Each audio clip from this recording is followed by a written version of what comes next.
Você sabe o que é gramscismo? São ideias provenientes do filósofo comunista marxista italiano Antonio Gramsci. Fundou a tese de que para implementar o socialismo numa sociedade, o melhor caminho é ir alterando aos poucos a estrutura de todas as instituições humanas, incluindo as religiosas, educacionais, morais, culturais, jurídicas, governamentais e midiáticas da mídia. Uma sociedade culturalmente e moralmente fraca é muito mais vulnerável a presenciar revoluções de qualquer tipo. Gramsci postulou o conceito de hegemonia cultural, que é o domínio ideológico de uma classe sobre a outra, trazendo o enfraquecimento do capitalismo, culminando em uma revolução e ditadura comunista. Uma nação inteira fica dopada e dominada, formando uma sociedade idiotizada para que se perpetuem no poder. O gramscismo vem sendo adotado em vários países da América do Sul, como Bolívia, Chile, Nicarágua, Argentina, Uruguai, Peru, Guianas, Venezuela e Brasil. Aqui se tornou mais forte no governo de Fernando Henrique Cardoso, quando este permitiu a criação do Foro de São Paulo, proposto por Lula e Fidel Castro. Essa doutrina está sendo inserida em doses homeopáticas na veia da sociedade, e muitos não acreditam que estejam contaminados. O golpe comunista é feito em etapas. Primeira etapa: um governo populista. Essa fase pode ocupar várias presidências do mesmo partido ou da mesma coalizão. Assistencialismo. Ao aumento de bônus familiares por filhos, grávidas, planos de emergência, bolsas, etc. Objetivo: votos de cabresto na próxima eleição e controle sobre a classe pobre. Inchaço da máquina governamental. Com o aumento de cargos públicos, estimam-se 4 votos do grupo familiar por cada emprego público.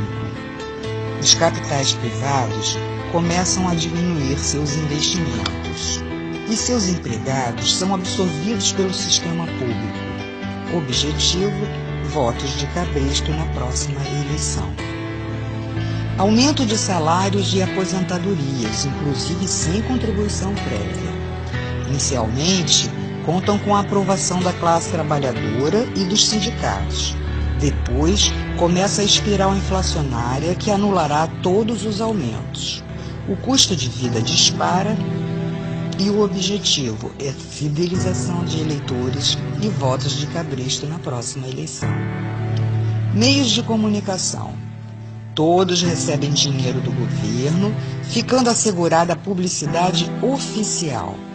Transmitem notícias distorcidas e com visões que interessam ao sistema para manipular a massa, e depois começa a censura, impedindo totalmente o conhecimento da realidade através, inclusive, do controle da internet, que se tornará interna e restrita.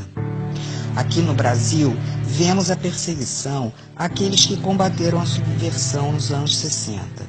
Demonizam as forças armadas, o regime militar, taxando-o de ditadura e outras mentiras, criando uma imagem de inimigo inexistente, porém temido.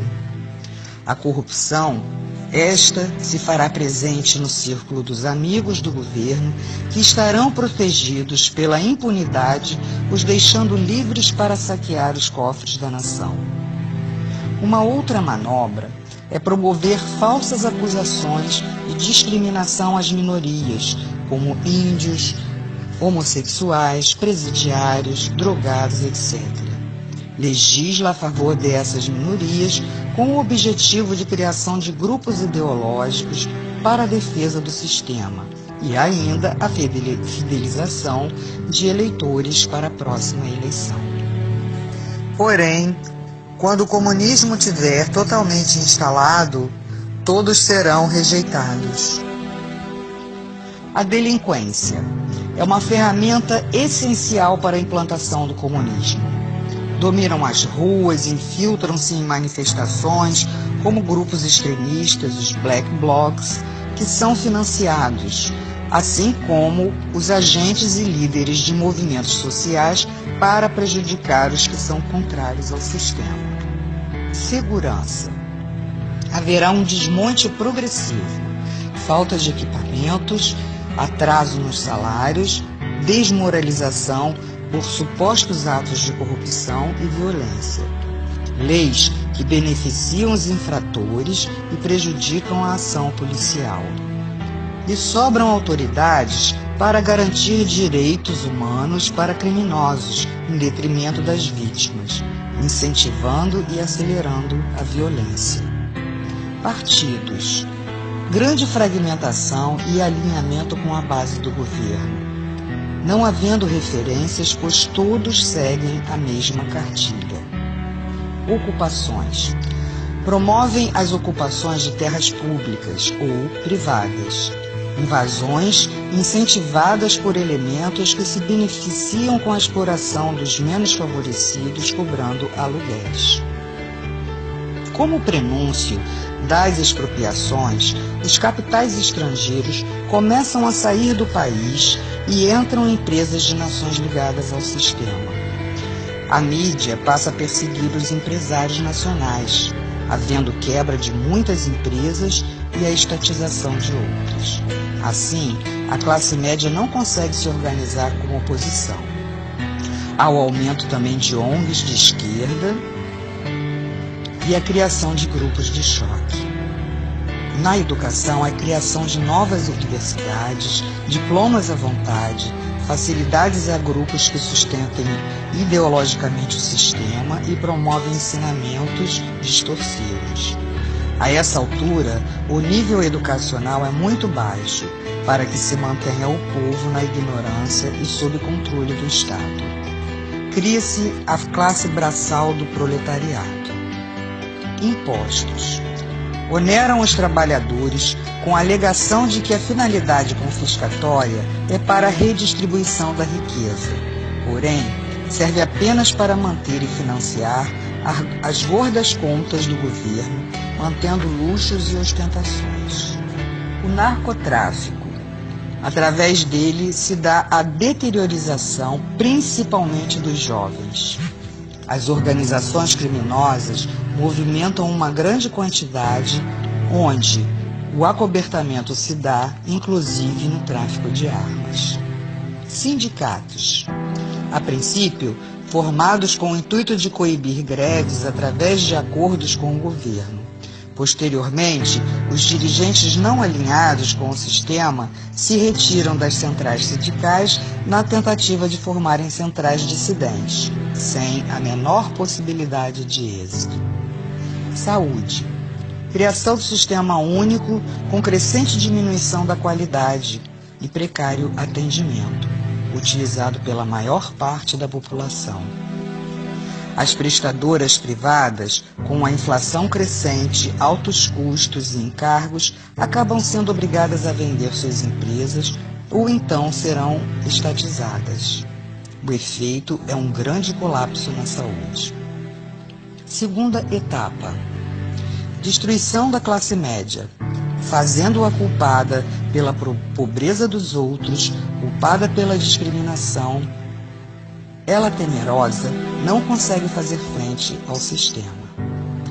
Constituição. Várias modificações são feitas, criando lei da mordaça, do aborto, da censura, perseguição aos opositores, legalização da maconha. Promoção do colapso do poder judiciário, tornando-se servidor do governo. A impunidade aumenta, o crime domina as ruas, a espiral inflacionária dispara, a economia se deterioriza.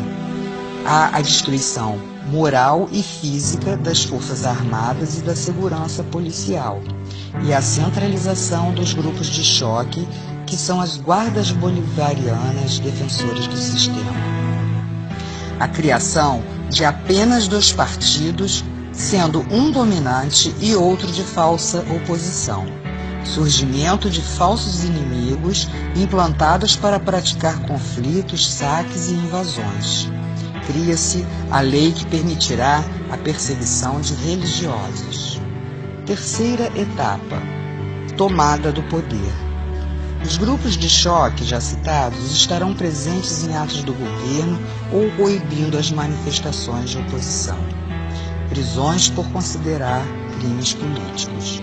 Serão feitas expropriações, confisco de passaportes, proibição de sair do país e novas identidades aos que estiverem de acordo com o sistema, sendo feitas avaliações e lavagens cerebrais. Racionalização de alimentos e com direitos apenas aos que tiverem a nova identidade. Severas deportações, total controle social e fim da liberdade. Portanto, as portas do inferno estarão abertas para todos serem aprisionados com correntes e cadeados nesse sistema trevoso. Se não quisermos nos tornar escravos, devemos lutar por todos nós e nossas famílias, pela nossa liberdade enquanto há tempo. Saber o que se passa é um direito de todo cidadão. Vamos nos unir, ir para as ruas, demonstrar nossa insatisfação e pedirmos a faxina dos três poderes. Assim, teremos a chance de voltarmos a ter um país próspero, de luz e de paz. Faça a sua parte.